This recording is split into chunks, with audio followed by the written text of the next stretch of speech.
Hey guys, it's me Dominique. Wanted to come in and do another video. This video was inspired by Mom Stuff TV, which is also Chocolate Tress's new channel. She did a That's That Stuff I Don't Like Mom edition. As you can hear, Rain is in the video. She actually is moving around now. So yeah, very fitting. But yeah, on to the video. One of the first things that's the stuff I don't like Mom edition is when people try to tell me about my mom's intuition. Come on, poo-poo. For instance, when I was pregnant, my mom's intuitions both times. My first one told me I was having a boy. Lo and behold, my son. This time around, I just felt from the time I found out I was pregnant that she was a girl. Let me hope she was a girl. You know, people's like, no. Okay, I understand people combating me then. But another thing is when it comes to my mom's intuition, when my children are sick. When being a second time mom, like the first time around, you know, my mom's intuition used to tell me, okay, this is more than just a cold, this is more than just the flu, this is more than just a fever, like this is more. And I used to have, you know, other mothers just like, oh, you know, it's just a fever, just give them a cold medicine, you want to wait some time at the hospital, But every time something was really, really wrong with my children, and I knew it was more than just a routine illness, I hated having my mommy intuition question. Case in point, my son. One time he had a really bad fever. He was 4 months. And I picked him up. Before I even checked his temperature, I was like, no, he is way too warm. I need to go to the ER.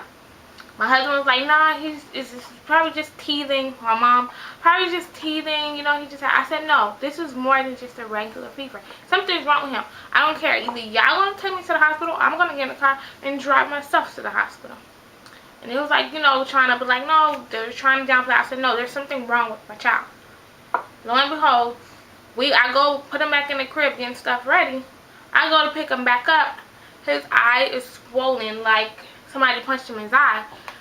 Ended up having, he had a clogged tear duct. It was like a infection type thing in his eye, which is why he had the fever. And this is before his eye started to even show.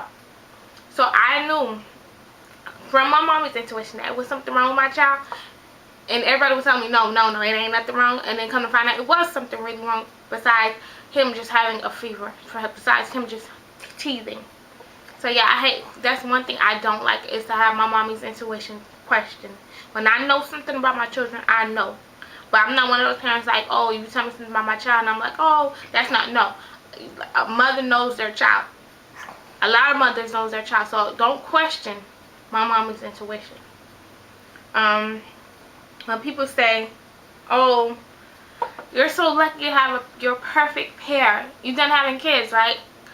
First off, I am blessed and grateful to have 2 healthy children. Now, don't get it twisted. Don't get me wrong. Yes, I like the fact that I have one of each, so I know the experience of having one of each. But that's not the end all be all for me. Like, just because I have a girl and a boy doesn't mean I don't want any more kids. I mean, I go back and forth between saying I don't want any more, but it's not because I have a girl and a boy. I go back and forth between saying I don't want any more because I had a really hard pregnancy with her, and I know it'll probably be another couple of years before I decide, if I decide to have children. And I don't know if I want to put myself through that, what I went through with the pregnancy I went through with her, because with him, with my son, it was a little bit better. Hold on. With my son, it was a little bit better. So that's the only reason why I say, but it's not because, oh, I have my perfect pair, like, oh, you're so lucky, you know, you have the husband, the 2 kids, the American dream. Nah, that kind of annoys me. Like, it kind of makes me feel weird that people would think like, oh, you have the end all be all. When people ask me, I think this is the woman of color thing. When people ask me, do both of my kids have the same daddy? First of all, that's rude. Why do you sit there and ask somebody, oh, if you see more than one child, oh, do both of your kids have the same daddy? Like, I feel like only women of color do this to each other. Hold on, somebody calling me.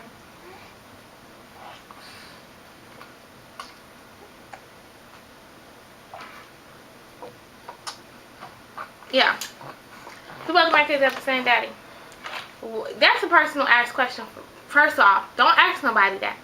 If they don't volunteer their information, it's none of your business.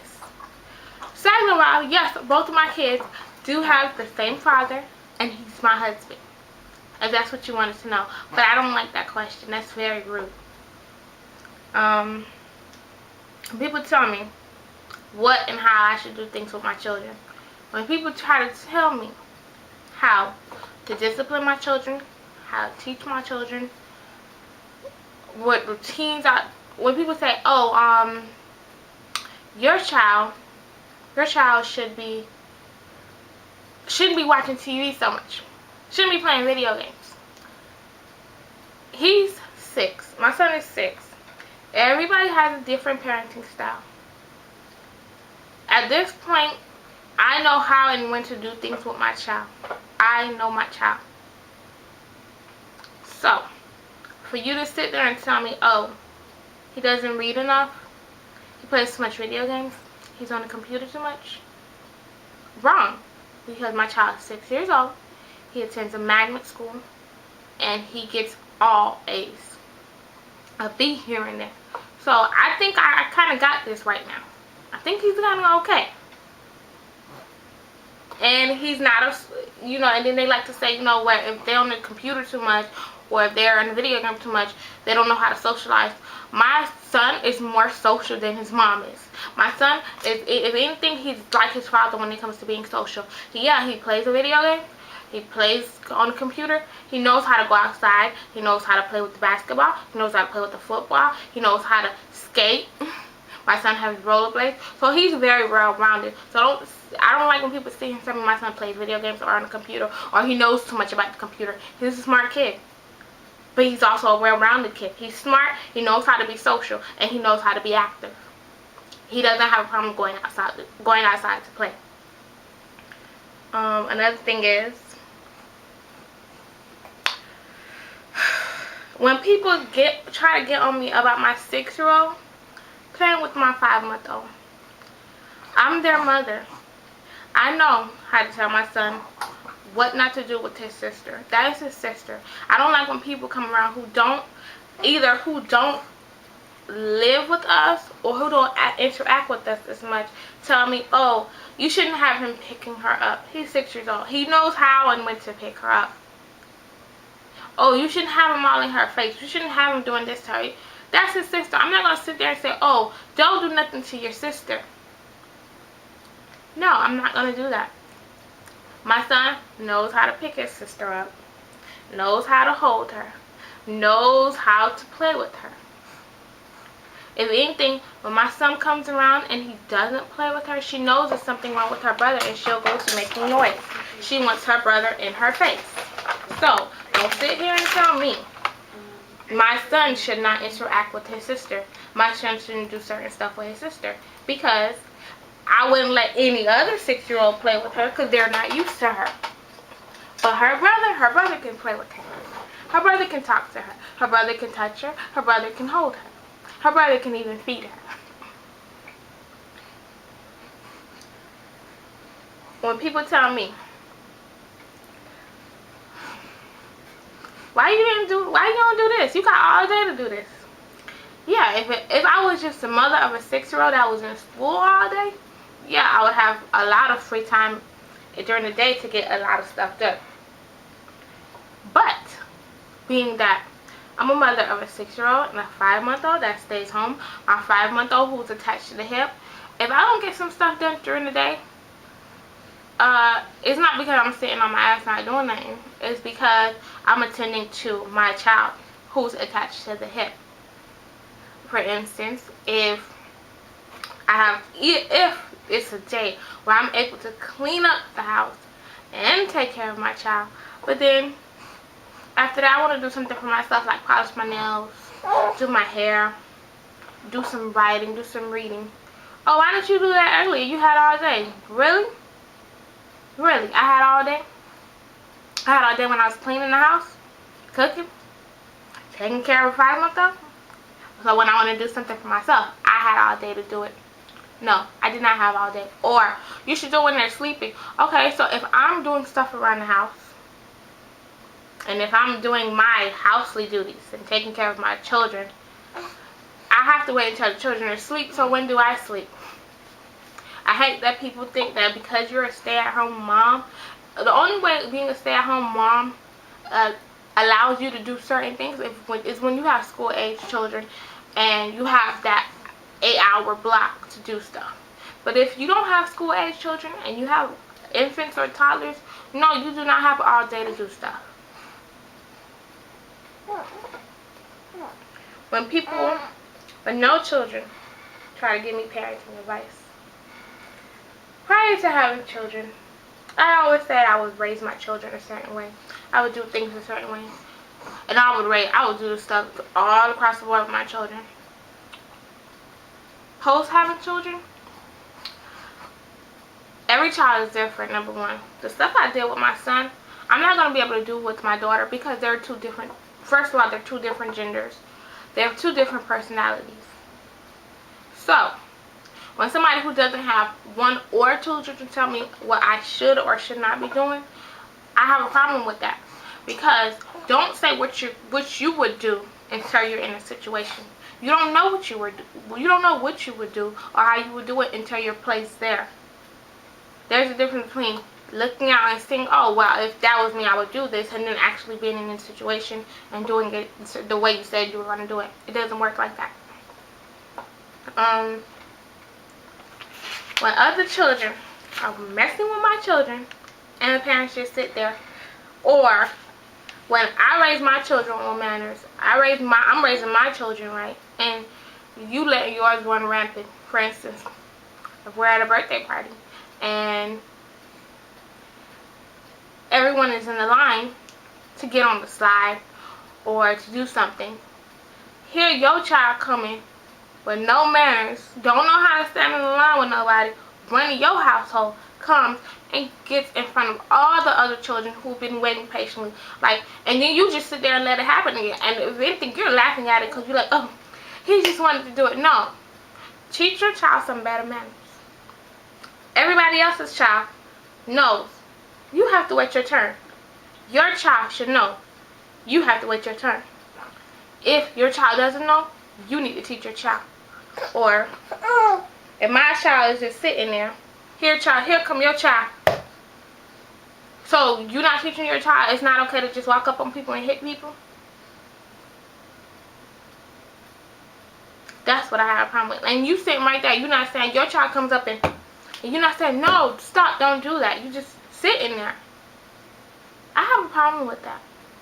Because I'm sitting here teaching my child, or I'm trying to teach my child, how not to do certain things. And your child comes up to my child. But I've taught my child, it's already ingrained in my child's head, okay, well, no fighting, stuff like that. And then your child comes and hits my child. Now I have to turn around and say, okay, well, they hit you, you gotta hit them back. Because their mama ain't gonna do nothing. Their mama gonna allow them to hit you.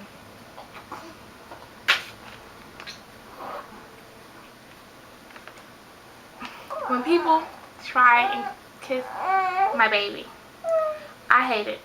I really hate it. I don't know, like, chocolate tresses. I don't know where your mouth been. You not with my baby 24/7. Why do you think it's okay to come and kiss a perfect, like a stranger or somebody you're not around with child? Me? I'm not going to sit there and kiss on nobody's child that I'm not familiar with. That's no. Especially, I know as an adult what I do and how I do things. I'm not going to, no. No. Do not kiss my baby. What's next? When you touch my baby, I don't know where your hands been. I don't know if your hands been in your pants. I don't know if you went to the bathroom and didn't wash your hands. Like, don't touch my baby if you don't wash your hands. When people say, oh, she's 5 months, she should be crawling. First of all, no, she should not be crawling at no 5 months. Don't tell me what my child should and shouldn't be doing. Oh, she should have been sitting up by now. Oh, she should have been rolling by now. Like, first of all, every child does things at different paces. My son didn't walk until he was 16 months. My son was talking damn near in clear sentences before he started walking. My son was crawling around telling people, excuse me, to get people out of his way. But everybody was like, oh, he's not on the... He did things on his own time. It's like my daughter, oh, well, Rashad was doing this and why, you know, she should be doing that. No, they're two different people. She's going to do things on her own time. And furthermore, don't rush my baby. She may be my last. So don't rush her to try to grow up and try to do things.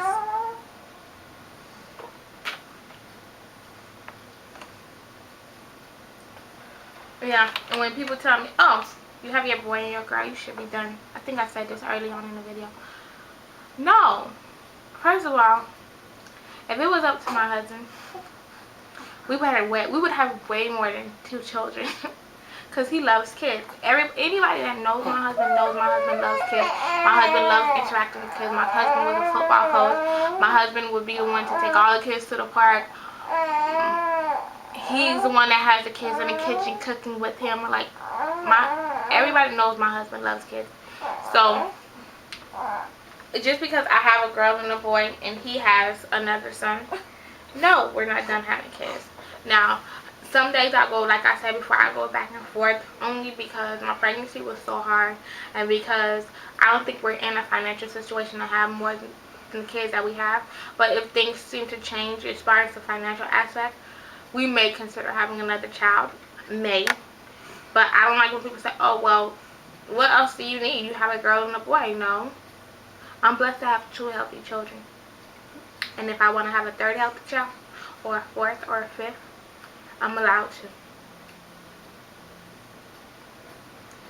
Or I hate when people say, oh, well, you got all these girls. When other people tell other people, he got all these girls, you got all these boys, you should keep trying. Hell to the no. If they're healthy children and that's enough for our family, that's it. But yeah, that is my things I don't like mom edition. Until next video, I'm out.